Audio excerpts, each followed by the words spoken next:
এখনকার জেনারেশনের উশৃঙ্খল মেয়েদের চেয়ে একটা বিটিএস আর্মি মেয়ে অনেক বেটার। কেন বলছি শুনুন।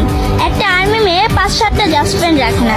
এরা অপ্রয়োজনে বাহিরে ঘোরাফেরা করে না, অশ্লীল পোশাক পরে টিকটক করে বেড়ায় না, এরা প্রেম করে প্রেমিকের হাত ধরে পালায় না, কিংবা চিপাই চাপায় রাস্তাঘাটে প্রেমিকের সাথে টাইম পাস করে না। এদের এত সময় নেয়, এদের লাইফ জুড়েই বিটিএস।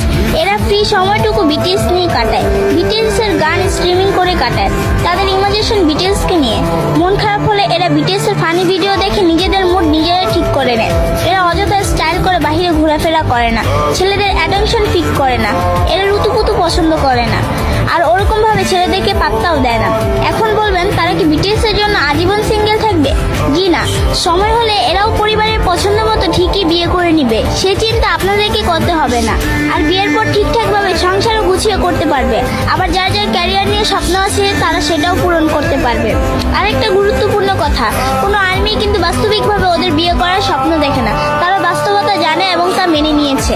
জামাই জামাই বলে এগুলো ফান করে কিংবা অযথা বলে, কিন্তু এরা যথেষ্ট রেসপেক্ট করে তাদের আইডলদের। সবশেষে একটা কথা বলবো, একজন আর্মি জানে কিভাবে সাপোর্ট দিতে হয়, প্রকাশ না করেও ভালোবাসা যায়, একতরফা হলেও কিভাবে প্রায়োরিটি দেওয়া যায়, সারা দুনিয়া বিপক্ষে থাকলেও কিভাবে প্রিয় জিনিস আঁকড়ে ধরতে হয়। আপনি একজন আর্মিকে হেট করতে পারেন, কিন্তু তার পার্সোনালিটিকে আপনার অপছন্দ হবে না। ইদানিং কিছু ফ্যানদের সাথে আপনারা আর্মিদেরকে কম্পেয়ার করেন, ওটা করবেন না।